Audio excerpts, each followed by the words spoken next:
नमस्कार. आपण रजोगुण आणि तमोगुणानंतर सत्वगुणाचा आज विचार करणार आहोत.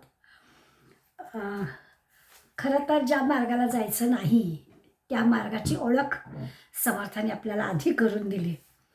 याचं कारण हे सगळं जग त्रिगुणात्मक आहे. किती जरी आपण म्हटलं तरी भोवतालच्या जगामध्ये सगळ्या प्रकारची माणसं असल्यामुळे आपल्याला सगळे रस्ते, सगळे स्वभाव माहिती पाहिजेत. याच्यासाठी रजोगुण तमोगुण सांगितला. सगळेच सत्वगुणी असले तर मग काही तो सांगायचा प्रश्न आला नसता. पण तसं जगात कुठल्याच वेळेला आजही नाही आणि समर्थांच्या काळीही, समर्थांनी जेव्हा हा ग्रंथ लिहिला त्यांनी देशभर पर्यटन केलं. त्यांच्या लक्षात आलं की सध्या जगामध्ये जे वातावरण आहे त्याच्यातून सावधपण आपल्याला यायला हवं असेल तर आपल्याला सत्वगुणी माणसं यांची संख्या वाढली पाहिजे, त्यांचं बळ वाढलं पाहिजे. तमाकडून रजोगुणाकडे, रजोगुणाकडून सत्वगुणाकडे माणसाला नेलं पाहिजे. यासाठी आधी रजोगुण आणि तमोगुण सांगितलं. असं हे त्रिगुणात्मक जग आहे आणि माणूससुद्धा त्रिगुणात्मक आहे. केवळ माणसाचा विचार केला तरी माणूससुद्धा कायम सत्वगुणी असेलच, राहीलच असं नाही. आणि म्हणून चांगल्या गोष्टी सातत्याने कराव्या लागतात. केव्हा आपलं मन बिघडेल याचा भरोसा देता येत नाही. त्यामुळे सतत त्या मनाला चांगल्या विचारांमध्ये, चांगल्या माणसांमध्ये ठेवावं लागतं तर ते सत्वगुणी राहतं. नाहीतर घसरायला, उतरायला सोपं असतं, चढायला कठीण असतं. अशा अर्थाने विचार केला तर या सत्वगुणाचा अभ्यास चांगला करायला हवा. आणखीन एक गोष्ट लक्षात समर्थ सांगणार आहेत की तिन्ही ह्या शक्ती आहेत. म्हणजे आत्ता जरी आपण रजतमापेक्षा सत्व चांगलं असं म्हणत असलो तरी देखील तिन्ही शक्तींचा विचार आपल्याला करायचा आहे. म्हणजे शक्ती स्वतः चांगली किंवा वाईट नसते. त्या शक्तीचा उपयोग आपण कशासाठी करतो आहोत त्यावर ती शक्ती चांगली का वाईट ठरते. म्हणजे अगदी आपल्याला सगळ्यांना पटेल असं उदाहरण म्हटलं तर अगदी उच्च विद्या विभूषित असणारी मंडळी आजही आपल्याला दिसतं विज्ञानाच्या जोरावर जेव्हा आपल्या या शिक्षणाचा, बुद्धीचा उपयोग दुसऱ्याला फसवण्यासाठी करतात. आपण ऐकतो ना, मोबाईलवरती काहीतरी मेसेज येतो, काहीतरी पाठवतात आणि मग आपण बळी पडतो. आणि मग त्याचे जे काही ही जी काही फसवणूक आहे ही करणारा जो असतो तो बुद्धिमान असतो. काय परिणाम होणार आहेत, कसं फसवलं जाणार आहे, दुसरा कसा बुडणार आहे हे त्याला माहीत असतं. दुसऱ्याच्या वाईटासाठीच तो हे करत असतो. तर याला काय म्हणावं. त्यामुळे ही जी शक्ती आहे ही वाईटाकडे वापरल्यामुळे ही शक्तीच आहे पण ती वाईट आहे. त्या उलट आपण असं म्हणूया की सामान्यातला सामान्य बिचारा स्वतःच मोठा चिंतेत आहे, तो जेव्हा दुसऱ्यासाठी काहीतरी मदत करतो तेव्हा त्याच्या अंतरंगातला तो सत्वगुण जागा असतो की माझं नाही जाते चालेल पण तुला मिळालं पाहिजे असा विचार करायचे असतात. त्या सत्वगुणी माणसाच्या सत्वगुणांच्या त्या सत्वशक्तीचा आपल्याला विचार करायचा आहे. त्यामुळे शक्ती ह्या तिन्ही लक्षणांच्या आहेत. सत्वरज ती शक्ती आपण कशासाठी वापरतोय, उपयोग काय करतोय त्यावर ती शक्ती चांगली का वाईट असं, म्हणजे स्वतः ती शक्ती चांगली का वाईट नाही आहे वापरणाऱ्यावर ते अवलंबून आहे. म्हणजे बुद्धीचा उपयोग लोकांच्या कल्याणासाठीच करायचा हा विचार केला ती सत्वगुण झाली. आणि आपल्या बुद्धीचा उपयोग लोकांना त्रास देण्यासाठी केला की ती तमोगुणी शक्ती झाली. देशरक्षणासाठी आपण आपल्या शक्तीचा उपयोग केला तर स्वाभाविकच ती शक्ती सत्वगुणी झाली, ती शक्ती चांगली झाली. पण ते जर आपण बॉम्बस्फोटासारख्या लोकांना त्रास देणाऱ्या गोष्टींसाठी, बॉम्बला घडवण्यासाठी असा जो आपल्या शक्तीचा वापर केला तर ती शक्ती तमोगुणी झाली. अशा पद्धतीने आपल्याला विचार करायचा. म्हणजे परिणाम चांगला का वाईट याच्यावर सगळं अवलंबून आहे. याचबरोबर आणखीन एक विचार आपण करायचा आहे की आपण त्रिगुण पाहताना म्हणजे तमोगुण आणि रजोगुण पाहताना आपण पाहिलं आहे की त्याच्या शुद्ध आणि शबल अशी दोन रूपं पाहिली आहेत. म्हणजे आता अगदी चांगला परिणाम, वाईट परिणाम. शुद्ध म्हणजे चांगला परिणाम. म्हणजे रजोगुणी जरी असला तरी त्याचा परिणाम चांगला असेल तर तो शुद्ध रजोगुणी झाला. त्यामुळे चांगलं आणि वाईट म्हणजे परिणाम चांगला आणि परिणाम वाईट. परिणाम चांगला म्हणजे शुद्ध, परिणाम वाईट म्हणजे शबल. किंवा निस्वार्थी जीवन आहे, स्वतःचा विचार त्याच्यात केलेला नाही आहे, तर स्वाभाविकच ते शुद्ध आचरण झालं. आणि स्वार्थीपणाच फक्त पाहिला, स्वार्थी वृत्ती असेल तर ते शबद झालं. आत्मबुद्धीचा विचार करून असेल, सर्वानुभूती परमेश्वर असा विचार असेल तर ते शुद्ध झालं.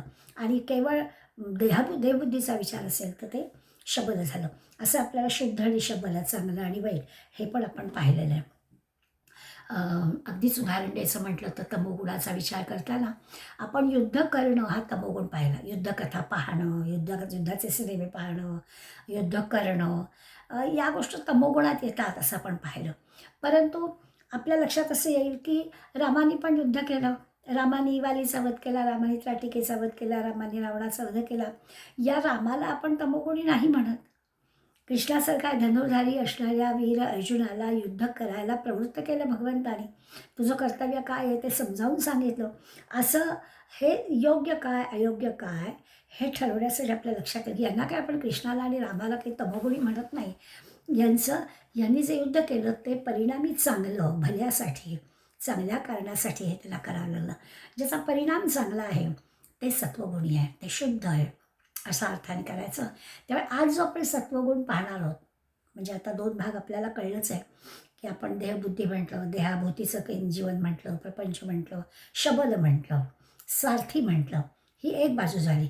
आणि त्याच्या उलट जी गोष्ट आहे म्हणजे देवाभोवती, चांगल्या गोष्टींभोवती आपली केंद्रित झालेलं जीवन आहे, परमार्थाच्या भोवती केंद्रित झालेलं जीवन आहे, शुद्ध आहे, आत्मबुद्धीचा विचार केलेला आहे, निस्वार्थी आहे, परोपकारी आहे, लोकांच्या कल्याणासाठी आहे, अशा सगळ्या गोष्टींचा विचार करणारा आणि अशा सगळ्या गोष्टी हे आपण सत्व अशा अर्थाने पाहणार आहोत. म्हणजे असं वागणारा तो सात्विक वृत्तीचा, आणि अशा सगळ्या गोष्टी आहेत त्या सत्ववृत्ती, त्या सत्वगुणी किंवा ते सत्वगुण, अशा पद्धतीनं आपल्याला आजच्या याचा विचार करायचा आहे. म्हणजे तसं पाहायला गेलं तर 3ही गुणांमधला शुद्ध भाग आपण पाहणार आहोत. सत्व रज तम तिन्हीमध्ये जो शुद्ध भाग आहे, आता जसं युद्धाचं पण उदाहरण बघितलं की नुसता युद्धगुण म्हटला आणि तमोगुण, त्या तमोगुणाचा विचार केला तसं नाही. ते परिणाम काय आहे त्याच्यावर ते युद्धसुद्धा सात्विक झालं, ते करणारे राम आणि कृष्णसुद्धा पण सत्वगुणी झाले. या अर्थाने 3ही गुणांमधला जो शुद्ध भाग आहे त्याला आपण सत्वगुण म्हणायचं, असा त्याचा अर्थ. आपण थोडी तुलना करूया म्हणजे आपल्याला हा मुद्दा पक्का होईल. कारण सत्वगुणाची यादीच्या यादी समर्थाने आपल्याला दिली आहे. आणि एवढ्या मोठ्या त्या समासातल्या सगळ्या सत्वगुणांचा विचार केला तर आपल्याला लक्षात येईल काय आहे ते.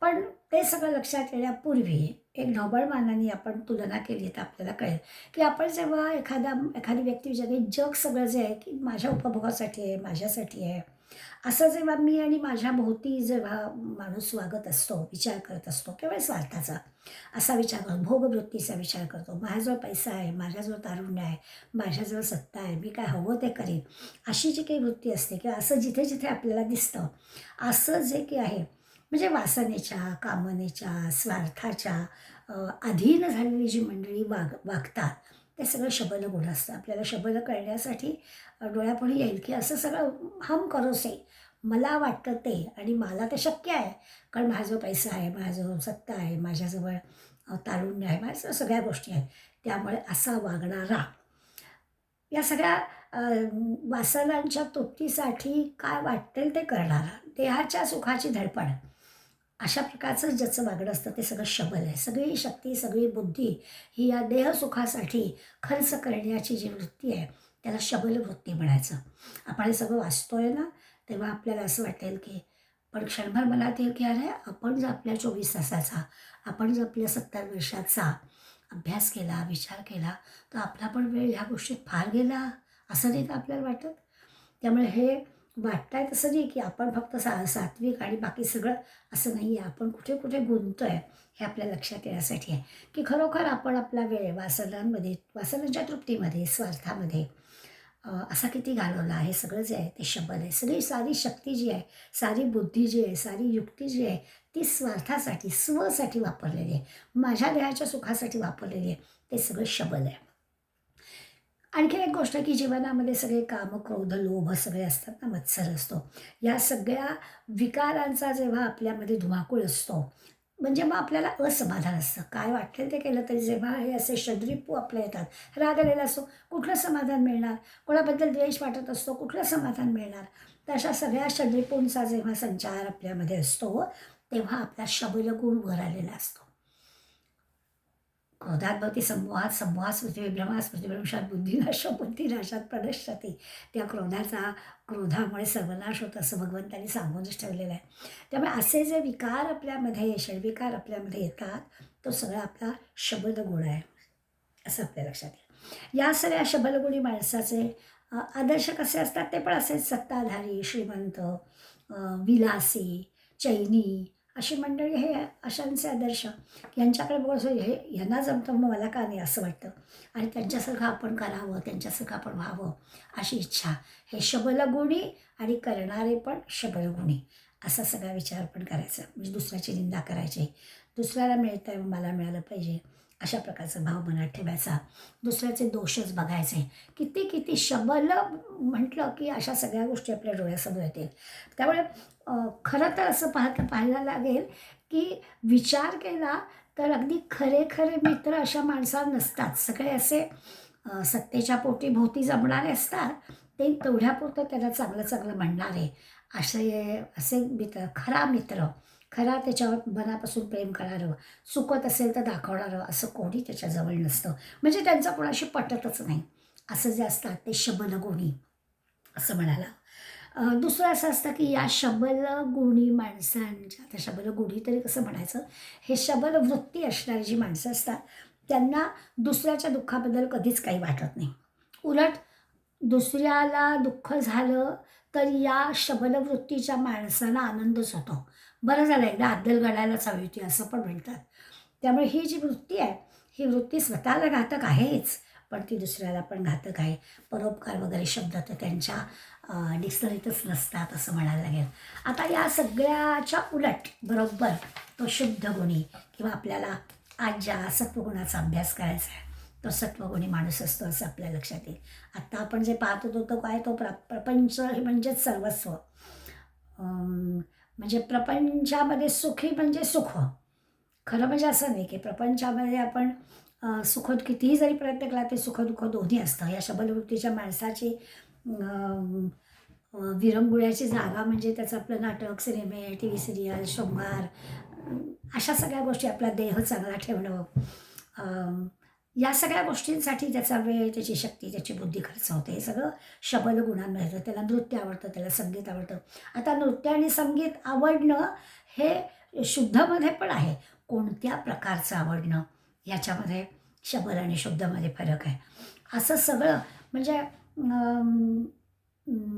रात्र रात्र जागून नाम घेणं, म्हणजे जसं नेहमी आपण उदाहरण देतो 31 डिसेंबरला रात्री 12 वाजता काय करायचं त्याच्यावर शुद्ध आणि शबल लक्षात येईल.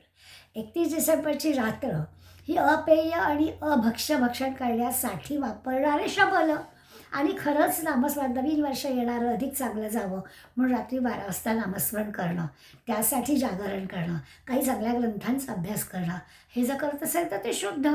अशा प्रकारचा विचार या शुद्ध आणि शबलमध्ये आपल्याला करायचा आहे. हा जो शबल आहे हा देहबुद्धीचा आहे, स्वार्थी आहे. याच्या उलट जो पारमार्थिक आहे, शुद्ध आहे, आत्मबुद्धीचा आहे, परोपकारी आहे, तो सत्वगुणी आहे.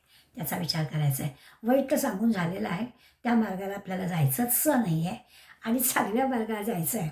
तो मार्ग ज्यांनी ज्यांनी आत्तापर्यंत अवलंबिला आहे त्यांचं आपण नाव घेतो, ते आपल्या स्मरणात राहतं. मरावे पैकी रुपये उरावे असं त्यांचं वर्तन असतं. तर अशा संतांच्या सांगितलेल्या, दाखवलेल्या मार्गाने जाणं हे शुद्ध सात्विक माणसाचं लक्षण आहे. मुख्य मुद्दा आहे की मी जगासाठी आहे. संतांचं म्हणणं असं आहे, जगाच्या कल्याणा संतांच्या विभूती. ते स्वतःसाठी जगत नाहीत, ते तुमच्या आमच्यासाठी जगतात. तुम्हाला आम्हाला चांगला मिळलेला मार्ग मिळावा, पायवाट चांगली मिळावी म्हणून ते काट्याकुट्यातनं जात आहेत आणि आपल्याला मिळलेल्या पायवाटेने चालायला सांगतायत. त्यांचं ऐकावं, त्यांच्या वाटेने जावं, त्यांच्या पावलावर पाऊल ठेवावं यासाठी ते सांगतायत.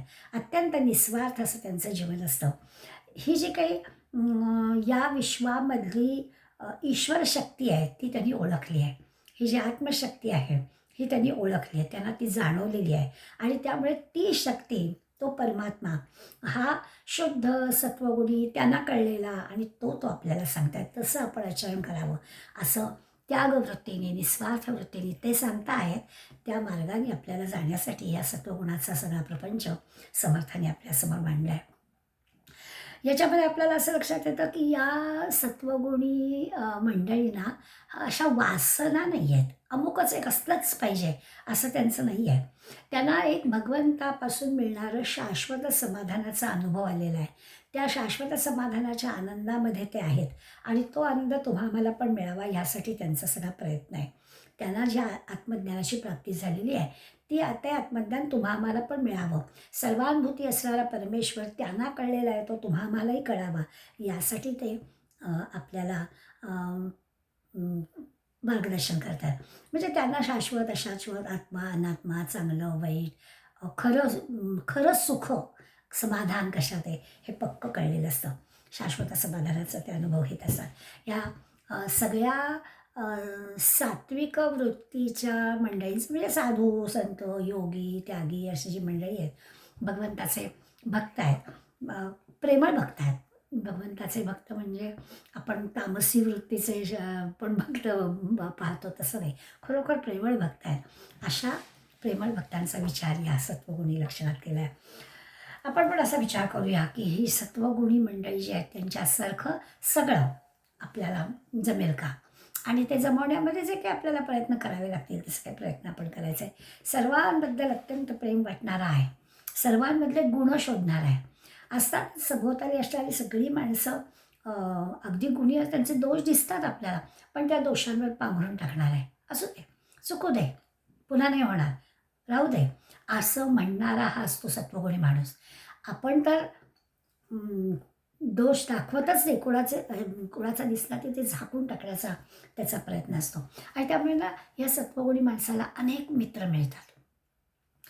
असं अनेकदा आपण सत्वगुणी माणूस कसा ओळखायचा, आपल्याला येणार आहे पुढल्या समाजामध्ये सगळं आहे, तर कसा ओळखायचा, तर आपल्याला एक नकळत एखाद्या व्यक्तीकडे गेलं की आपल्याला असं वाटतं की खूप बरं वाटतं आहे. ते खूप बरं वाटणं काय असतं ते शब्दात सांगता नाही आलं, ते आपल्या लक्षात येतं की सत्वगुणी माणसाच्या सहवासामुळे आपल्याला बरं वाटतं.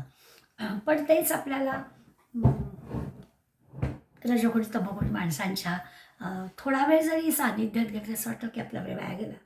हे जे बरं वाटणं आहे ना, ह्या बरं वाटण्याचा अर्थच सत्वगुण असा आहे असं आपल्याला काय. त्यामुळे आपल्याला शबल एवढ्यासाठीच सांगितलं की शबल जे नाही ते सगळं आपलं सत्वगुण आहे असं म्हणायला. ह्या सत्वगुणी माणसाला दुसऱ्याचं दुःख जराही पाहत नाही. होता होईस तो दुसऱ्याचं दुःख दूर करावं असा त्याचा प्रयत्न असतो. स्वसुखानं माणसं आनंदी होतात त्यात काहीच विशेष नाही, पण दुसऱ्याच्या सुखाने पण हा सत्वगुणी आनंदित होतो. त्याला दुसऱ्याचं सुख पाहिलं की अधिक आनंद होतो असं दिसेल. प्रपंच जो आहे तो असा आहे, तो सुखदुःख दोन्हीच आहे. त्यामुळे सत्वगुणी माणूससुद्धा त्याला देखील प्रपंच असतो आणि त्यातल्या प्रपंचाच्या सुखदुःखाने तो असा डगमगून जात नाही. त्या दुःखामध्ये सुद्धा तो योग्य पद्धतीनं मार्गक्रमण करतो. त्याचा मार्ग काय आहे? हरिकथा, कीर्तन, प्रवचन, निरूपण, संत सहवास, भजन, प्रवचन, उत्सव, संतसंग अशा सगळ्या सत्वगुणांची ही त्याची विरंगुळ्याची साधनं आहेत. प्रपंच करायचा, पण प्रपंच करताना उर्वरित वेळामध्ये या सगळ्या गोष्टी तो करायचा.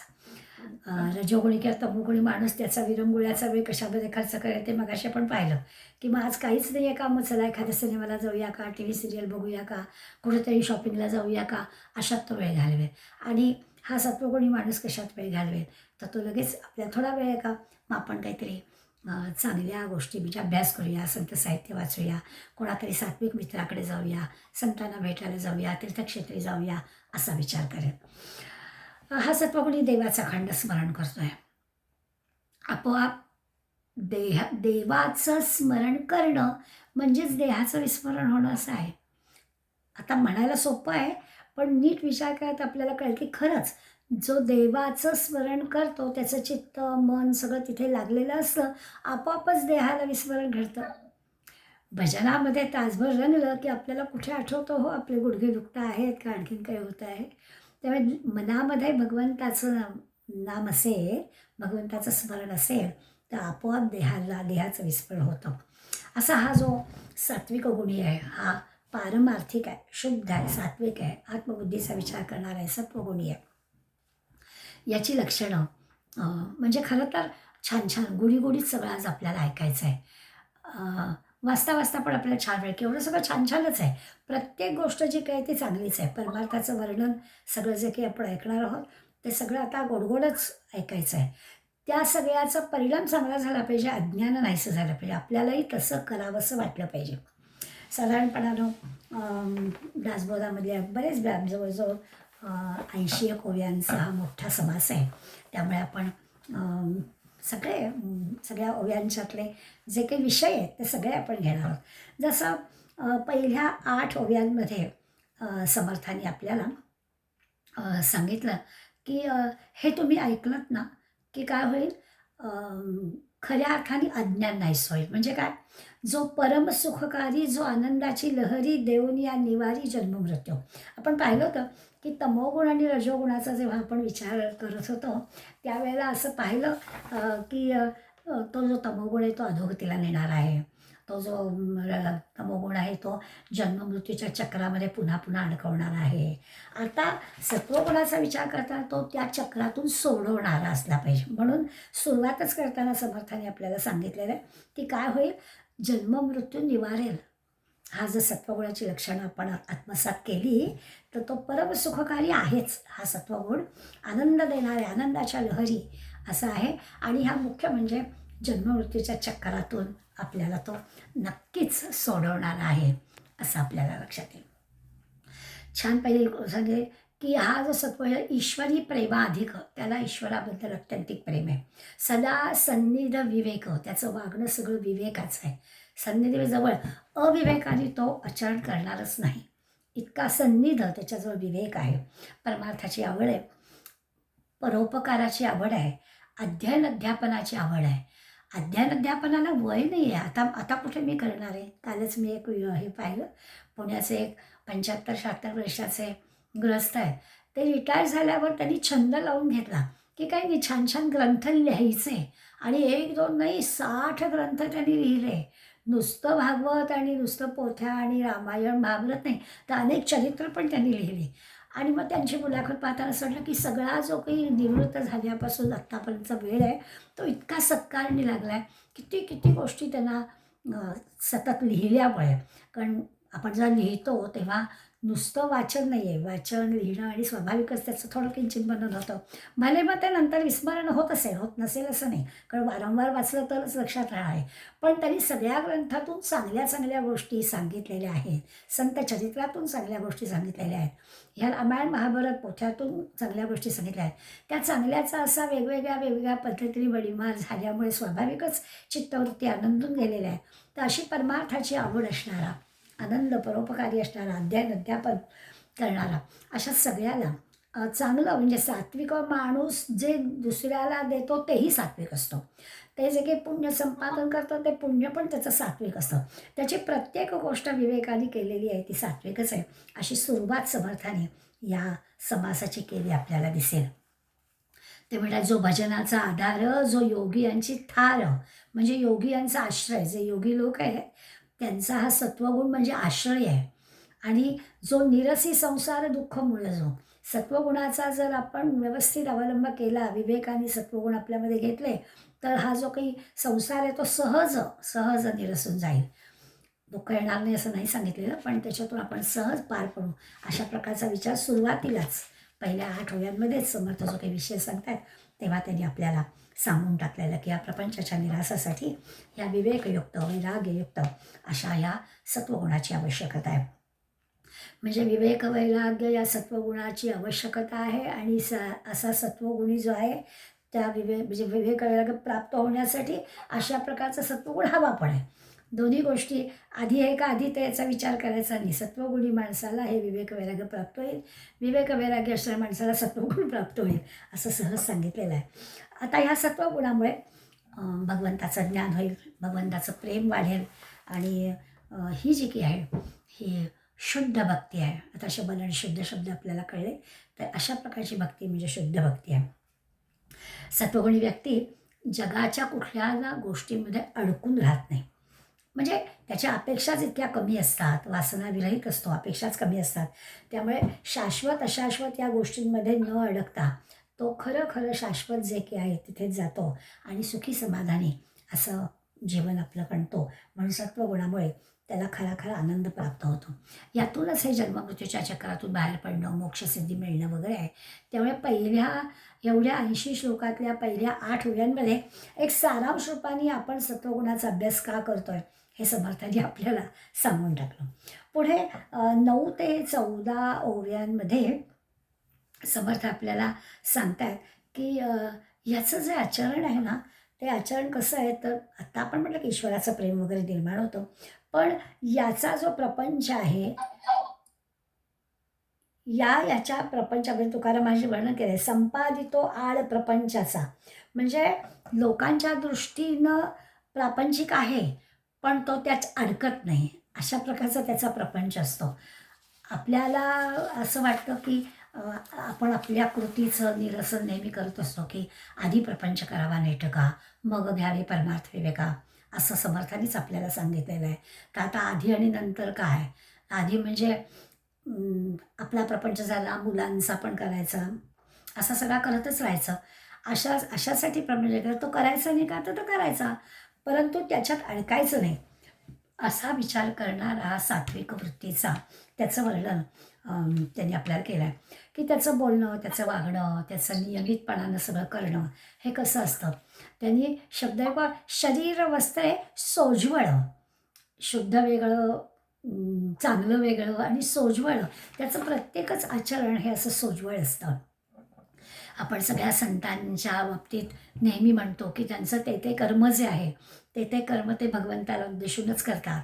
नेहमी उदाहरण देतो आपण की काय तो कांदा मुळा भाजी अवघी मिठाई माझी, किंवा गोरोबा कुंभार माती रगडताना सुद्धा भगवंताचं नाम घेत होते. तर ह्या सगळ्यांना प्रपंच होतेच की हो. मग त्यांची आपण नावं आत्ता का घेतो, तर ते प्रपंच आपोआप करत होते, परमार्थ करावा लागत होता. तो परमार्थ सत्वगुणाला हे असं व्यावहारिक आणि परमार्थिक विवेक काय असतो तो बरोबर कळलेला असतो आणि त्यामुळे तो प्रपंच करतात, ते करत नाही असं नाही. त्या आपण सुद्धा आधी प्रपंच करावा नाही टका, म्हणजे आपल्याला खरोखरच आता आपली घरातली मुलंसुद्धा कामावर जातात, तर आपल्याला करावाच लागतो की त्यांचा प्रपंच, त्यांचं घरातलं हवं नको पाहणं, नातवंडांचं पाहणं, मग ते करायचं की. ते की ओझं वाटून घ्यायचं काही कारण नाही आहे, पण ते एक आपली जबाबदारी म्हणून करणं आणि आपल्या परमार्थाचा विचार करणं, किंवा याला सत्वगुण म्हणायचं, की त्याच्यामध्ये अडकून नाही राहायचं. ती जबाबदारी आहे म्हणून ती सगळ्या गोष्टी आपल्या जबाबदारीच्या कर्तव्याच्या करायच्या, परंतु त्यात आपण अडकून नाही राहायचं. नीलम जरा ऑडिओ बंद कर प्लीज.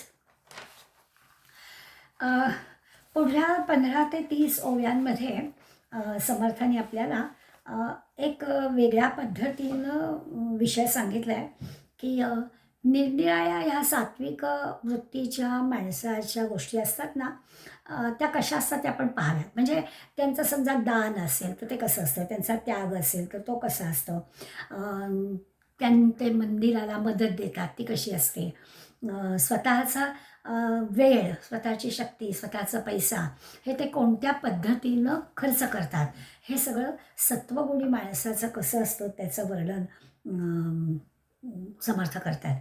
साधारणपणे मला वाटतं 15 ते 30 ओव्यांमध्ये हा विषय आहे आणि याच्यावर आपल्याला कळेल की त्यांची प्रत्येकच कृती ही विचाराची आणि विवेकाची कशी असते, नेमकं कुठे काय करावं हे त्यांना बरोबर कळलेलं असतं.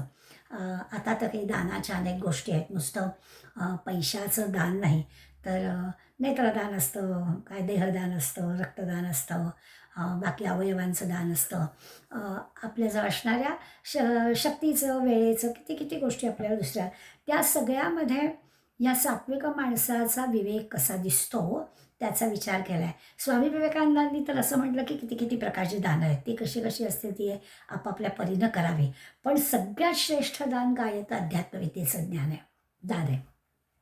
हे अशा प्रकारचं संत जे दान देतात आपल्याला, अध्यात्मविद्या शिकवत आहेत, ते दान सर्वात श्रेष्ठ दान आहे असं म्हटलं आहे. या दानाबद्दल ह्या 15 ते 30 ओव्यांमध्ये समर्थाने सांगितलं आहे. गीतेमध्ये सुद्धा जी मंडळी गीतेचा अभ्यास करत आहेत त्याला असं दिसेल की दासबोधात जो विषय होता तो गीतेत आपल्याला वाचायला मिळतोच.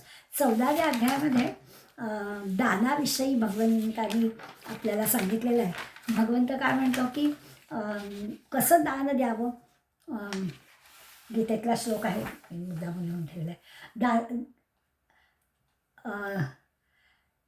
दातव्य 17व्यातला 20वा श्लोक. दातव्यमिति दानं दीयते उपकारिणे देशे कालेच पात्रेच तद दानं सात्विकं श्रुतं.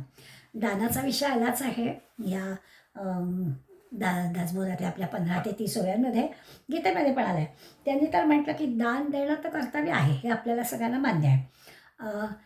ज्याला कोणाला आपण देणार आहोत त्याच्या मनात तो उपकार परत फेडण्याचा भाव पण येता कामा नये, अशा पद्धतीचं दान द्यावं.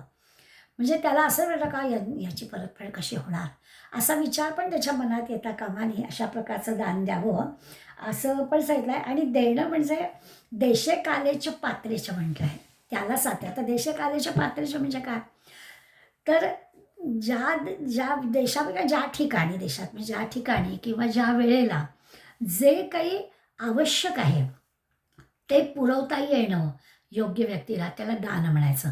आपल्याला बरोबर उलट दिसतं बरं का. मध्यंतरी युद्धाचा नुसती वार्ता आली मात्र, आणि मग पेट्रोल महाग होईल, पेट्रोल कमी होईल, मग दळणवळणाची साधन असतील, मग माल येणार नाही, मग लोकांनी भरून ठेवायचं. आपल्याला झालं की झालं, लोकांचा विचारच नाही. अशा प्रकारची गोष्ट नाही. यांनी म्हटलं आहे देशे काले, त्या वेळेला त्या ठिकाणी जे काही दुसऱ्याला गरजेचं आहे ते देणं, याला सात्विक दान म्हटलं आहे गीतेने. किंवा दुसरं म्हटलं आहे पात्रे. पात्रे म्हणजे योग्य व्यक्ती. आता योग्य व्यक्ती म्हणजे काय, जी गरजू आहे, जी दुःखी आहे, अनाथ आहे, अशा व्यक्तीला आपल्याजवळ जे आहे ते सर्वस्वानी ती पुरे पडेल असं देणं, याला सात्विक दान म्हणायचं. आणखीन पण एक पात्रेभ्यामध्ये एक शब्द येईल की चांगला विचार, म्हणजे एखादा चांगला विद्यार्थी असेल तर त्या विद्यार्थ्याच्या शिक्षणाची व्यवस्था करणं, हे पण आहे. की गरजू म्हणजे कोण, तर त्याला खरोखरच त्याचं भवितव्य चांगलं घडणार आहे अशाला दिलेलं दान हे सात्विक दान आहे. कोणी विद्वान आहे, कोणी कलावंत आहे, त्याला उपयोगी पडणं, त्याच्या कलेला वाव मिळण्यासाठी त्याला लागणारी मदत करणं, अशांची, विद्वान लोकांची सेवा करणं, हे पण दान या सदरात पडतं. आणि असं करणारा सात्विक, आणि असं करणं ती सात्विक गोष्ट, अशा दोन्ही गोष्टी समर्थ साधारण 15 ते 30 वेळा. दान एक उदाहरण म्हणून आपण घेतलं, गीतेमध्ये तेच उदाहरण असल्यामुळे, तर त्याचा विचार समर्थाने केला आहे.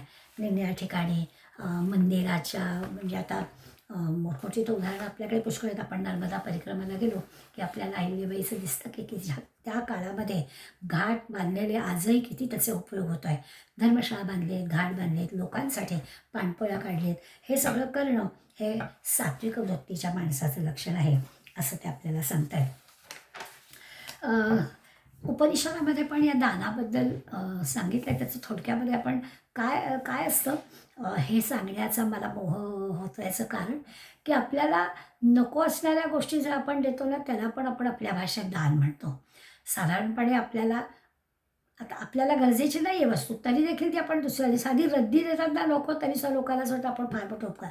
आता रद्दीने असे काय पैसे आपल्याला परत मिळणार असतात, त्याचा उपयोग ज्यांनी नेलेली असते त्याला कदाचित होणार असतो, पण तो विचार करत नाही. तर आपल्याला नको असणारी गोष्ट आपण दिली, जुने कपडे, जुनी भांडी. माझी एक मैत्रीण आहे, हल्ली आपण घरामध्ये मोठी मोठी ताटं काही वापरली जात नाहीत, हल्ली डिनर प्लेट्स असतात, ऑर्डर दिली तर त्यांच्याच वस्तू येतात, त्या आपल्या घरातली मोठी मोठी ताटं आपल्याला लागत नाहीत. तर माझ्या मैत्रिणीचा मला फोन आला, तिचे यजमान मागून ऐकत होते आणि ती मला सांगत होते की मीरा, अशी अशी माझ्या घरातनं अगदी 2 डझन ताटं आहेत, सासूबाईंच्या वेळेपासून आहेत, गेली कित्येक वर्ष झाली आम्ही काढलीच नाही आहे, तिला मला कोणाला तरी देऊन टाकायचे आहेत, मला नको आहेत आणि मला कुणाला तरी देऊन टाकायचे आहेत, असं बोललं. आणि मग मी म्हटलं अगं हो ना, पण आता ताटं कोण वापरणार, असा आमचा फोनवरती संवाद चालला होता. तिचा मिस्टर, तिचे यजमान तिचे मागून ऐकत होते.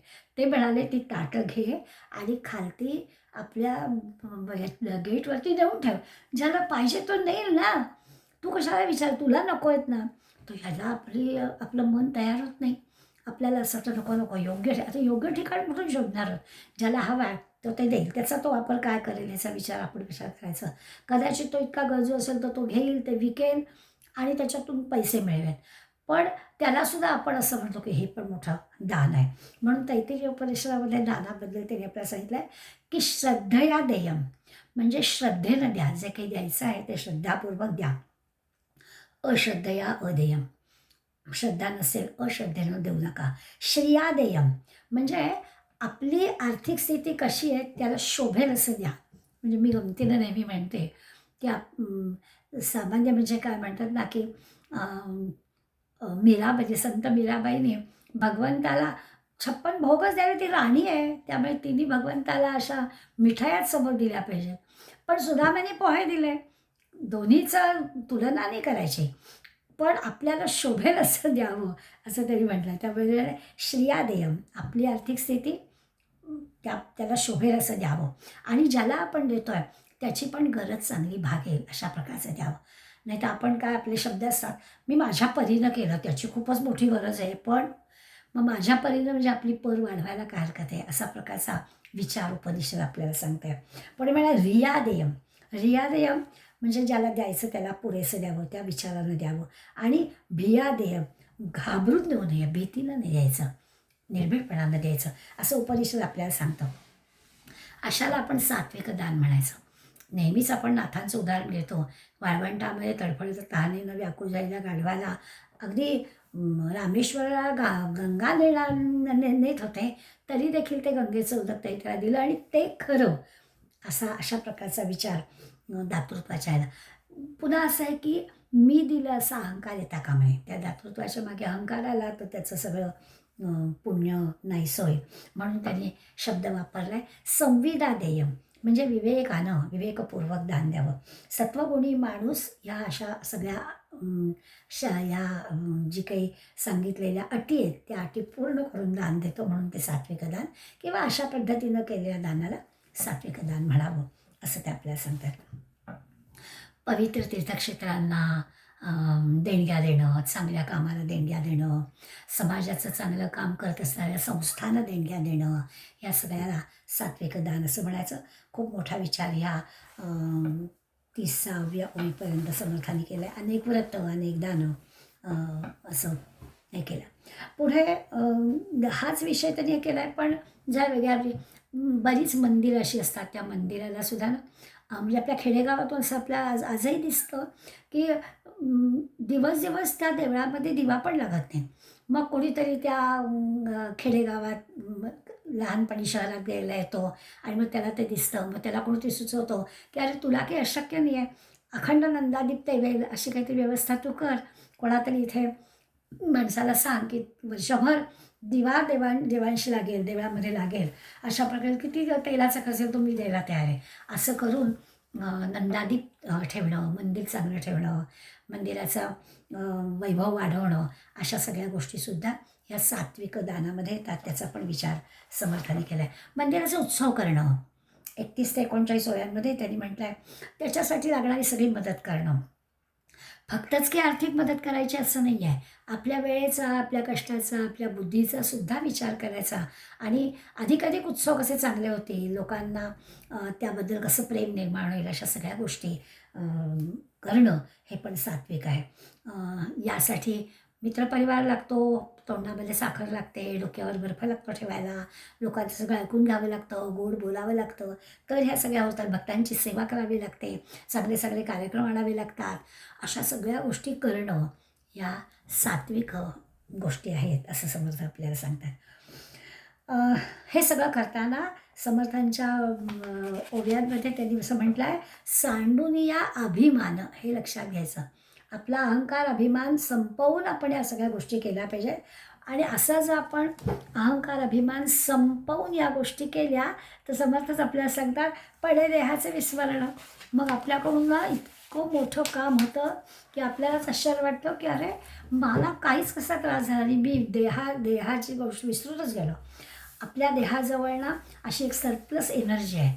आपल्या आवडत्या कामात आपण लक्ष घातलं तर आपण आपल्या देहाला विसरतो आणि आपल्याकडून कामं होतात, असा अनुभव आपला आहे. आपण प्रापंचिक मंडळी आहोत, त्यामुळे प्रपंचातल्या गोष्टींमधलं हे उदाहरण आपल्याला पटकन कळतं. जसं मी नेहमी म्हणते की घरामध्ये लग्नकार्य म्हणजे काही असलं की आपण किती किती तास कामं करतो, आपल्याला जमायला होत नाही, कारण त्याच्यात एक वेगळा आनंद आपल्याला असतो. इथे आपल्याला सत्वगुणी आनंद पाहायचा आहे म्हणून ते आपल्याला उदाहरणं वेगळी देत आहेत. ते म्हणतात प्रापंचिक नाही, दुसऱ्यासाठी, समुदायासाठी, समाजासाठी चांगली कामं करताना आपण तर झुकून दिलं स्वतःला तर आपल्याला देहाचा विसर पडतो असं ते आपल्याला सांगतात. पुढल्या साधारण 31 ते 39 ओव्यांमध्ये ह्या सगळ्या गोष्टी सांगितल्या आणि ते सांगताना आपल्याला आठवण आहे की बऱ्याच ठिकाणी बघा ह्या शीख बांधवांचे लंगर असतात. ह्या लंगरमध्ये किती किती म्हणजे मोठ्या पदावर असणारी मंडळीसुद्धा तिथे सेवा करायला येतात. हा जो काही त्यांच्या अंतःकरणातला भाव आहे आणि ती जी काही कृती आहे ना ती सत्वगुणी आहे. आता ती असं नाही आहे की त्या वेळेपुरता का होईना तर मनामध्ये आलेला सत्वगुण आहे ते सत्वगुण त्यांच्याकडून कार्य करून घेतं. आपण नेहमी उदाहरण देतो भगवंत अगदी उष्ट्या पत्रावडी, घोड्याला खरारा वगैरे वगैरे असं. आणि बऱ्याच ठिकाणी आपल्याला दिसतं की एखाद्या गावामध्ये आपलं जे की स्थान आहे ते स्थान माणूस मंदिरामध्ये गेला तरी विसरत नाही. म्हणजे आपल्याला तिथे सुद्धा लोकांनी अगदी मानाने सन्मानाने वागवलं पाहिजे अशी अपेक्षा असते. त्याच्यासाठी आपल्याला यामध्ये समर्थ सांगतात की तो अहंकार हंबा गेला पाहिजे की मी इथे भगवंताचा भक्त आहे आणि सगळे समान आहेत. इथे माझा प्रेस्टीज, माझं इतर वेळेला असणारी माझी काय असेल ती भूमिका ही इथे बाजूला करता आली पाहिजे असा त्याचा अर्थ. पुढल्या 40व्या ओळीपासून हा जो काही सत्वगुणी आत्ता आपण म्हटलं की तो देहभाव कसा विसरतो आणि या भगवत कल्याणात रमतो. हळूहळू जसा देह विसरतो ना तसं भोगांचा पण त्याला वीट येतो नाही त्याला, म्हणजे वासनांच्या पलीकडे गेला आहे आणि ह्या सगळ्या भोगात काही अर्थ नाही आहे असं त्याच्या लक्षात येतं. आणि सगळ्या दृश्य जगातून हळूहळू मन त्याचं बाहेर येतं. ही एक खूण आहे, सात्विक माणसाच्या आचरणाची खूण आहे. हळूहळू या सत्वगुणी गोष्टी आवडल्या पाहिजेत आणि या भोगातून या सगळ्या दृश्य जगातून आपल्याला बाजूला येतायला पाहिजे. आपोआपच वैराग्य वाढतं, विवेक वाढतो आणि खऱ्या अर्थाने या दृश्य जगातल्या भोग गोष्टींपासून आपण दूर जातो. हरिकथेचे प्रेम लागतं. यादी देतात समर्थ आपल्याला 40 ते 49 ओव्यांमध्ये काय होतं या सत्वगुणी माणसाचं. हे एवढं सगळं परिवर्तन झालं की त्याला हरिकथा प्रिय वाटते. त्याच्या आपोआपच मुखातून नाम यायला लागतं. अगदी संसार मिथ्या आहे असं त्याला वाटायला लागतं. त्याच्यासाठी संसारातून बाजूला व्हायचं आहे असं नाही आहे. संसार मिथ्या वाटतं म्हणजे संसार ते करायचं पण त्याच्यात अडकत नाही. सदा प्रीती लागो रामी असं त्याचं होतं. असं भगवंताच्या कडे त्याचं मन लागतं. असं काय ते असे मन असे रमोचित्त निरंतर असं आपण स्वरूपांची प्रार्थना करतो ना की सदा प्रीती लागो लागे रामी आणि तिथेच मन आपलं निरंतर लागो अशी एक अपेक्षा या सत्वगुणी माणसाची असते. आणि हा अनुभव हा आनंद त्याला मिळतो. कुठे काय होतं अशा व्यक्तीला समर्थांनी पण मुद्दाम सांगितलं आहे की ती जी वेळ असते ना असं थोडंसं आपल्याला इकडे मन गुंतायला लागणं, प्रपंचातून बाजूला होणं असं जेव्हा घडतं तेव्हा लोक टपलेले असतात बोलायला. ही काही वेळ आहे का, अजून सगळं आयुष्य पडलं आहे, तरुणपणीच कुठून असं वाटायला लागलं, अशा प्रकारचे बोल लावणारे लोक असतात. काय वेळ लागला आहे. परंतु तरी देखील याला मात्र ह्याच गोष्टी आवडतात. हा अशा बोलण्याकडे अशा लोकांच्या याच्याकडे लक्ष देत नाही आणि खऱ्या अर्थानं मनाचा दृढ निश्चय करतो आणि सत्वगुणी माणूस स्वाभाविकच भगवत प्रेमाकडे अधिक ओढला जातो असं पण या सत्वगुणी माणसाचं वर्णन करताना समर्थ आपल्याला सांगतात. म्हणजे ही पण प्रत्येक ठिकाणी समर्थ कसं आपल्याला काय काय अनुभवायला येईल, एकदम पालट होणार नाही, गोष्ट बरोबर आहे. सत्वगुणी माणसाचा धीरे धीरे जेव्हा पालट होतो तेव्हा परत पाऊल मागे येण्यासाठी काही गोष्ट घडेल. तर त्याही वेळेला हा जर निश्चय असेल तर तो मागे फिरणार नाही. तो भगवत प्रेमाकडे त्याची जी वाटचाल चालू आहे तिकडे जाईल. याच ह्याच्यामध्ये पुढल्या भागामध्ये 50 ते 60 या ओव्यांमध्ये एक आणखीन गुण या सत्वगुणी माणसाचं समर्थ सांगतात की असा सत्वगुणी असेल त्याची प्रतिभाशक्ती जागृत होते. म्हणजे एका अर्थाने आपण असं म्हणू की त्याच्या मनामध्ये येणारे विचार शब्दबद्ध त्याला करता येतात, त्याला प्रतिभा म्हणतो आपण, त्याची प्रतिभा जागृत होते. दुसरं सगळी इंद्रिय त्याच्या हळूहळू ताब्यात यायला लागतात. म्हणजे मुख्य रसना, रसाची 2 कामं आहेत. तर खाण्यामध्ये पण त्याला आपोआपच सीमित आहार त्याचा होतो आणि बोलणं पण त्याचं सीमित होतं. कुठल्या विषयावर बोलावं, किती बोलावं, कोणाशी बोलावं हे त्याला बरोबर लक्षात येतं. असं ह्या सत्वगुणी माणसाचं इंद्रियांवरती कंट्रोल आणि एका अर्थाने मनामधले विचार शब्दबद्ध करण्याची ही जी प्रतिभा आहे ती होतं. दुसरं असं हे ज्याचं होतं त्याचं आपोआपच जे विकार आहेत किंवा मनामध्ये संशय आहेत ते सगळे संशय दूर होतात. कारण त्याची सगळी शक्ती याकडे खर्च होत असल्यामुळे बाकी काही संशय गोष्टी यायचा प्रश्नच येत नाही. त्यामुळे अविवेक, अविचार, संशय, दुसऱ्याबद्दलचा द्वेष या गोष्टी त्याच्या आपोआपच कमी कमी होत जातात. अशा अंतःकरणामध्ये शांती, क्षमा, दया याच गोष्टी स्थिर होतात. समर्थांची ओवी आहे, शांती, क्षमा आणि दया निश्चय उपजे जया, सत्वगुण जाणावा तया अंतर्याला. ही खूण आहे. अंतरंगामध्ये सत्वगुण आला म्हणजे हे 3 गुण वाढतात. शांती, क्षमा, दया हे ज्यांचे गुण वाढलेले आहेत त्यांच्याजवळ सत्वगुण आला असं मानायला हरकत नाही. पुढली ओवी लगेच, आले अतीत अभ्यागत, जाऊ नये दे जो भुकिस्त, यथानुशक्ती ज्ञान देत तो सत्वगुण. जो कोणी आपापल्या ह्याने दान देतो आणि कोणाला रिक्त असते कुणालाच पडेल, आले अतीत अभ्यागत जाऊ दे जो भुकिस्त. जो कोणी आलाय त्याला जे काही हवं आहे आपापल्या परीनं दान देऊन त्याला तृप्त करतो तो सत्वगुणी असतो. अशी सत्वगुणाची व्याख्या पण समर्थाने याच्यात दिली. आता खरी गोष्ट आहे, मनाने जर ठरवलं तर या गोष्टी होतात. याच 50 ते 60 ओव्यांमध्येच एक मुद्दा समर्थ आपल्याला सांगतात की मनाने ठरवायला लागतं. कधी कधी असं होतं तर मनाने ठरवलेलं असलं की चुकीची कृती पण घडत नाही. म्हणजे कबीराचा एक दोहा आहे, मन जाता है तो जाने दो, बत जाने दो शरीर. आपल्याकडनं वाईट काम पण होत आहे. मन जर पक्क असेल ना तर वाईट कृती होणारच नाही. कधी कधी मनात वाईट विचार येईल पण कृती नाही घडणार, कारण मन ते बरोबर पुन्हा सत्वगुणाकडे खेचून आणेल. म्हणून ते आपल्याला सांगतात की कधी कधी प्रारब्धानुसार अशी प्रवृत्ती विषयाकडे जाण्याची शक्यता आहे, पण सत्वगुणी माणसाला आपोआपच असं मन विचलित होणार नाही, अविवेकाने त्याचं आचरण होणार नाही, आपोआपच चुकीची कृती न होता ते मन सत्वगुणाकडे येईलच येईल. म्हणजे असं आहे ना की साधकाला शम दमला नाही तरी चालेल पण दम जमला पाहिजे असा त्याचा अर्थ आहे. त्यामुळे ते आपोआप घडेल.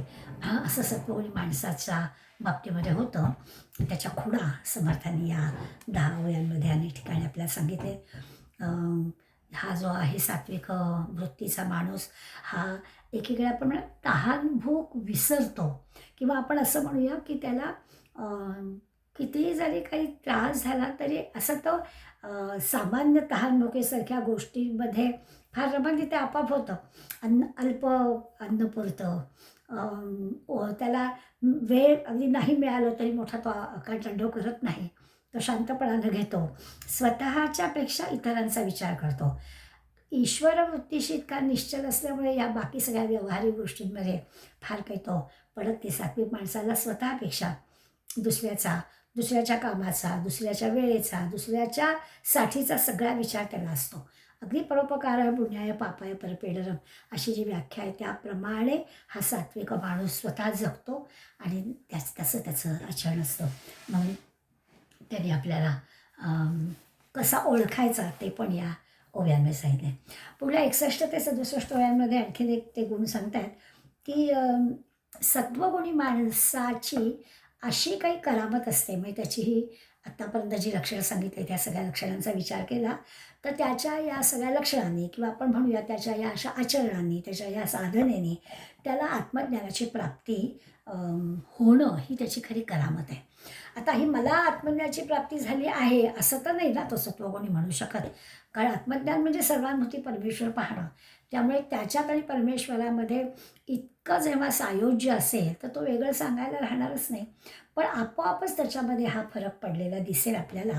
ही सत्वगुणाची करामत आहे. सत्वगुणी माणसाला नेमकं काय मिळतं तर तो खरोखरच भगवतमय होऊन जातो असा त्याचा अर्थ आहे. वारंवार आपण अभिमानरहित, वासनारहित असं म्हटलंच आहे, स्वार्थरहित अशा सगळ्या गोष्टी त्याच्या असतातच. इतकं त्याचं विशाल अंतःकरण असतं. मग अशी म्हटलं तसं की दुसऱ्याचे दोष दिसत नाहीत असं नाही, पण ते झाकण्याकडे त्याची प्रवृत्ती असते आणि त्यालाही भगवंताच्या मार्गाला लावण्याकडे त्याचा प्रयत्न असतो. असा हा सत्वगुणी असतो. इतका इतका निस्वार्थ आहे, आपलं झालं की झालं हा विचारच नाही आहे ना. त्याला आपल्यासारखे करीती तत्काळ. आपल्याला जसा मार्ग मिळाला तसा सगळ्यांना मिळायला हवा. त्यावेळी दुसऱ्याच्या चुका, दुसऱ्याचे दोष न दाखवता तो ना असं त्याला माऊली उदाहरण देतात. समुद्रासारखं आपलं अंतःकरण त्याचं मोठं ठरतं आणि सगळ्यांच्या चुका तो पदरात घेतो. कुणा दुसऱ्यांकडे तो प्रकट करत नाही. हा म्हणजे नेहमी आपण वर्णन करतो की आपण दुसऱ्याची चूक तिसऱ्याला सुद्धा सांगायची नसते. ते इथे आहे. सत्वगुणी माणूस आहे असं काहीच करत नाही. उलट त्या चुका झाकतो, त्या पुन्हा होणार नाही तसा प्रयत्न करतो. त्यालाही सन्मार्गाला आणण्याचा प्रयत्न करतो. स्वतःला समजा कोणी असं टाकून बोलला किंवा आपल्याला काही लागेल असं बोलला, आपण तसे नाही होत तरी आपल्यावर काही आरोप केले गेले तरी देखील हा सत्वगुणी माणूस त्याच्यावर रिॲक्ट होत नाही, तो सहन करतो. ठीक आहे म्हणाले. त्या एखाद्या माणसांनी आपल्यावर काही आरोप केले तरी तो लगेच त्याला उत्तर द्यायला जात नाही. त्याला राग येत नाही किंवा राग आला तरी तो आवरून धरतो. तो म्हणतो ठीक आहे. त्याला लगेच त्याच्यावरती रिॲक्ट होत नाही. ही फार मोठी महत्त्वाची गोष्ट आहे. आपल्याला अनुभव वेगळेच असतात. आपल्याला डायरेक्ट कोणी बोललेलं नसतं. तिसरा माणूस आपल्याला सांगत असतो तुमच्याबद्दल हा असं म्हणाला तरी देखील आम्हाला राग येतो. इथे जर ते सांगतायत सत्वगुणी माणूस काय करतो, तो दुसरा समोर जरी आपल्याला काही गैर बोलला, आपल्या चुका दाखवल्या, आपण न केलेल्या चुका दाखवल्या तरी देखील तो त्याच्यावर रिॲक्ट होत नाही असं ते आपल्याला सांगतात. इतके थोडक्यात दया क्षमा शांतीचे मगाशी आपण म्हटलं, शांती क्षमा आणि दया निश्चय उपजे जया. तर हे गुण असल्यामुळे तो त्याच्यावर रागवत नाही असं दिसतं. दुसरं असं की इतकी क्षमाशील वृत्ती असल्यामुळे हा तर त्याचा गुण आहेच. क्षमा करणं हा त्याचा गुण आहेच. दोष झाकून टाकणं, ते दोष पुन्हा लोकांना कळणार नाहीत अशा पद्धतीनं वागणं हे तर चांगलंच आहे. समाजकार्यासाठी, चांगल्या कामासाठी तन मन धनाने सगळ्या प्रकारची मदत करणं, दुष्टदुर्जांचा संबंध आला तरी त्यांना सांभाळून घेणं, असं सगळं हा सात्विक माणूस करतो. म्हणून मी मगाशी म्हटलं ना की इथे आपल्याला सगळं चांगलं चांगलं चांगलंच आज ऐकायचं आहे की आपल्याला दोन हात करायचेच नाही आहेत. सगळं काय असेल ते चांगलंच करायचं. इतकं सद्भावानं, इतकं प्रेमानं अशा प्रकारचं आचरण जो करतो तो सत्वगुणी आहे. मग अशी म्हटलं तसं दयेपोटी भीतीपोटी असं नाही, मनापासून सर्वांशी प्रेमाचंच आचरण होणार आहे. एखाद्या व्यक्तीच्या बाबतीत म्हणजे समर्थांनी त्या काळात पण असं उदाहरण दिलं. आता तर आपल्याकडे आपण ग्लोबलायझेशन जसं म्हणतो तसं जग असं जवळ आलेलं आहे की समर्थांनी ही ओवी दिली तेव्हाच माझ्या लक्षात आलं, म्हटलं काय दूरदृष्टी आहे. त्यांनी वर्णन केलं आहे की परप्रांतामध्ये, परदेशामध्ये, परप्रांतामध्ये जर का काही एखादी जबाबदारीचं काम करावं लागलं, म्हणजे परप्रांतामध्ये एखाद्या व्यक्तीचा मृत्यू झाला तर त्यावेळेला तिथे मदतीला जाणं असं जे करावं लागतं. आता आजकाल अशा प्रसंगाला खूप तोंड द्यावं लागतं. तर तिथे आपला काय संबंध आहे असा विचार नाही करायचा, तर लगेच तातडीनं मदतीला जाणं हे सुद्धा जो सात्विक वृत्तीचा आहे तो लगेच मदतीला जातो. असं समजा मला ती ओवी वाचताना असं वाटलं की अरे पण समर्थांना म्हणलं की आपल्या परिचित असणाऱ्यांकडे जातील ह्याच्यात काहीच विशेष नाही आहे. पण परिचय नसला तरी अशा अडचणीत असणाऱ्या माणसांना त्या ठिकाणी मदतीची गरज असते आणि त्यावेळेला मदत करणं म्हणजे दुसऱ्याच्या दुःखानं दुःखी होणं असं जो सत्वगुणी माणसाचं लक्षण सांगतायत ते लक्षण आपल्याला सांगतात. खऱ्या अर्थानं असा सत्वगुणी पाहिला ना की आपल्याला सुद्धा आनंद होतो. अशा सत्वगुणाचं वर्णन आहे. दुःख गिळणं म्हणजे काय, त्या सत्वगुणाकडूनच ऐकावं की त्याला काय प्रपंचामध्ये अडचणी येत नाही, दुःख येत नाही असं नाही, पण ती आपली दुःख तो बाजूला ठेवतो. इंद्रिय दमन करणं म्हणजे त्याला काही चांगलं आणि वाईट कळत नाही हे काही तर असं नाही आहे, पण तरी देखील असं इंद्रियांच्या सुखासाठी करायच्या गोष्टी करायच्या नाहीत असं इंद्रियांचं दमन करणं हे ह्या सत्वगुणाकडे शिकावं. नामस्मरणावर, भगवत स्मरणावर विश्वास ठेवणं, संत समागम करणं, संतांना शरण जाणं, संतांची आज्ञा पाळणं, संतांची कृपा करून घेणं या सगळ्यामध्ये हा सात्विक वृत्तीचा माणूस असतो. आपण करावं आणि लोकांनी पण हे करावं अशी त्याची इच्छा असते. म्हणजे आपण करायचंच, पण इतरांना पण ते सगळ्यांना सांगणं, त्यांच्याकडनं पण करून घेणं, असं पण हा सात्विक वृत्तीचा माणूस करतो.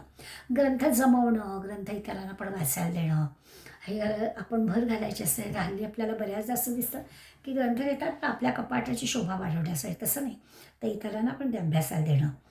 या सत्वगुणी माणसाला, आत्ता आपण म्हटलं की दुसऱ्याचं दुःख जराही सहन होत नाही, हे किती महत्त्वाचं लक्षण आहे.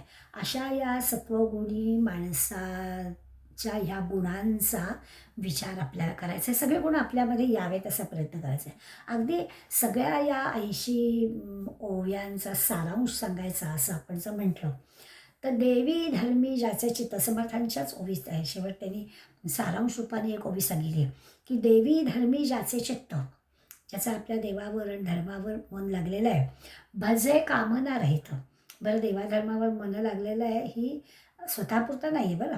माझा संसार चांगला ठेव, मला सुख मिळू दे, माझी मुलं चांगली होऊ दे, मुलाला नोकरी लागू दे, मुलीचं लग्न होऊ दे, आत्ता 3 खोल्यामध्ये राहते ते माझं 5 खोल्या होऊ देत, वगैरे वगैरे नाही. देवी धर्मी लागायची तर भजे कामना रहित. काही देवाचं मागायचं नाही आहे. मला काय हवं नको आहे ते माझ्यापेक्षा त्यालाच जास्ती माहिती आहे, असं या भक्ताला, या सात्विक गुणी माणसाला माहिती आहे. तर हे महत्त्वाचं आहे. भजे कामना रहित, देवाधर्माशी चित्त लावायचं आहे. तो सत्वगुण त्यांनी सांगितलं आहे. हा सगळा समासाचा सारांश आहे एका अर्थाने. सत्वगुणी माणसं संसार सागर तरून जातात असं आपण पाहिलं, किंवा आधीचे 2 समास पाहताना जन्ममृत्यूच्या चक्रात अडकतात असं पाहिलं, आणि आज आता आपण पाहणार आहोत की सत्वगुणी माणूस या चक्रातून बाहेर पडतो असं आहे. तो सत्वगुणे भगवत भक्ती, सत्वगुणे ज्ञानप्राप्ती, सत्वगुणे सायोज्य मुक्ती पावीस येते. मग ह्या सत्वगुणामुळे काय काय होतं? एक तर अंतःकरणामध्ये भगवंताचं प्रेम निर्माण होतं, ते पक्कं राहतं, ज्ञानप्राप्ती होते आणि भगवंताशी आपण जोडले जातो. खरोखरच या जन्ममृत्यूच्या चक्रातून बाहेर पडतो. कुठल्याही संताचं चरित्र आपण पाहिलं तरी आपल्याला ह्या सगळ्या गोष्टी त्याच्यात दिसतील. कुठल्याही संताच्या चरित्रामध्ये हे सात्विक गुण आणि हे सात्विक वृत्तीचे गुण असं झालं. आता ही जी सगळी सात्विक मंडळींची ओळख आपल्याला चांगली कळली, सत्वगुण पण आपल्याला चांगले कळले. गीतेचा अभ्यास ज्यांचा आहे किंवा नेहमी गीता पठण जे करतात त्यांना कितीतरी वेळा सात्विक उच्चते, सात्विक उच्चते असे श्लोक आपण म्हटलेले आहेत. हा सगळा विचार गीतेमध्ये अनेक ठिकाणी आलेला आहे, आपल्याला दिसेल. 18व्या अध्यायात तर कितीतरी ठिकाणी आलं आहे. सात्विक सुखाचा सुद्धा विचार केला आहे भगवंतानी. तर म्हणतात सात्विक सुख कशाला म्हणायचं, तर प्रारंभी सुरुवातीला एखादं कर्म हे आपल्याला नकोसं वाटतं, त्रासदायक वाटतं, परंतु परिणामी ते चांगलं असतं, अमृततुल्य असतं, ते सात्विक सुख आहे. किती सोपी आणि छान व्याख्या केली, आणि आपण आपलं कर्म त्याच्यात तपासू शकतो की सुरुवातीला नकोसं वाटतं आणि परिणामी ते अमृततुल्य असतं, ते सात्विक सुख आहे. 18व्या अध्यायातल्या 37व्या श्लोकामध्ये त्यांनी सात्विक सुखाची व्याख्या दिलेली आहे. त्याच अध्यायामध्ये 20वा श्लोक सात्विक ज्ञानाचा आहे. सगळ्या भूतमात्रांमध्ये एकच एक परमात्मा भाव पाहणं, हे खरं ज्ञान. आत्मज्ञान, परमात्मज्ञान, सात्विक ज्ञान, शब्द वेगळे असले ते अर्थ तोच आहे की सगळ्या भूतमात्रांमध्ये एकच एक परमात्मा भाव आहे, सर्वानुभूती परमेश्वर, हे सात्विक ज्ञान आहे. आणखीन एक 9व्या श्लोकामध्ये संगम त्यक्त्वा फलं चैव सत्याग सात्विको भव असं म्हटलं आहे. सात्विक त्याग पण सांगितलं आहे. संग म्हणजे काय, तर संग म्हणजे आसक्ती अशा अर्थाने संग शब्द आहे, आणि फल म्हणजे काय, आपण केलेल्या कर्माचं फळ. तर आसक्ती आणि कर्मफल हे टाकून देणं आणि तरी देखील आपलं कर्म करणं, याला सात्विक त्याग म्हणायचं. सत्याग हा सात्विका, आसक्ती पण नाही, कर्मफलाचा पण विचार नाही, तर सात्विक त्याग होतो. मग पुढे सात्विक कर्म, सात्विक कर्ता, सात्विक बुद्धी, सात्विक तुमचे काय म्हणायचं धारणाशक्ती, अशा कितीतरी गोष्टी 18व्या अध्यायामध्ये भगवंताने आपल्याला सांगितले. श्रद्धात्रय विभागामध्ये 17व्या अध्यायात पण कितीतरी गोष्टी आलेल्या आहेत. मग अशी म्हटलं तसं दानाचं पण महत्त्व सांगितलेलं आहे. 14व्या अध्यायात ही सत्वगुण वाढला आहे हे आपण कसं समजायचं याचा पण विचार भगवंतानी केला आहे, त्याची आठवण करून देते आणि मग आपण थांबूया. सत्वगुण वाढला आहे, आपली योग्य पद्धतीनं वाटचाल चाललेली आहे. आपण जसं आपलं आचरण करतो आहोत, भगवंतानी कसं सांगितलं आहे त्याप्रमाणे आपलं सगळं होतं आहे, हे कसं ओळखायचं? तर 14व्या अध्यायामध्ये भगवंत सांगतो 11व्या श्लोकामध्ये, सर्वद्वारेषु देहेस्मिन् प्रकाश उपजायते. सर्वद्वारेषु देहेस्मिन् प्रकाश उपजायते, ज्ञानं यदा तदा विद्या विवृद्धं सत्त्वइत्युक्तम्. ते म्हणतात की सर्व द्वारं म्हणजे सगळी आपली इंद्रिय, अगदी ज्ञानेंद्रिय, कर्मेंद्रिय, अंतःकरण म्हणजे आपलं मन सगळं, हे चैतन्य आणि विवेकशक्ती याच्यातून उत्पन्न होते. सगळ्या इंद्रियांच्या मधून चैतन्य आणि विवेकशक्ती उत्पन्न होते. म्हणजे समजावं की सत्वगुण वाढला आहे. म्हणजे काय? चैतन्य म्हणजे प्रकाश, चैतन्य म्हणजे तेज, चेतनाशक्ती ही आपल्यामधून प्रगट झाली पाहिजे. उत्साह वाटला पाहिजे प्रत्येक गोष्ट करण्यामध्ये.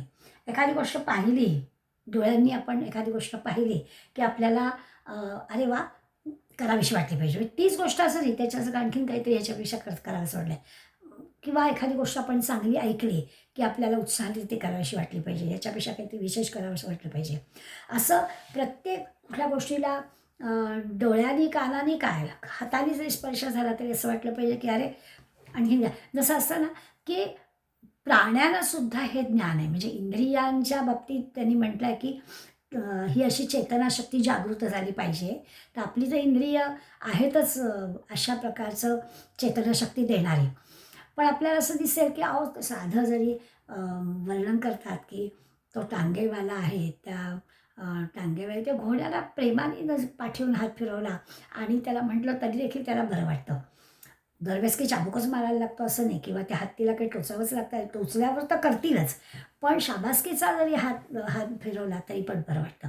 आपल्या घराघरातून पाळीव प्राणी असतात, त्या पाळीव कुत्र्याच्या अंगावरून हात फिरवून काय काय त्याला आनंद होतो, काय उड्या मारतो. आपल्या मालकाने आपल्याला जवळ घेतल्याचा आनंद किती असतो. प्राण्यांना सुद्धा ही जी गोष्ट कळते आहे, तर आपल्या इंद्रियांना का नाही?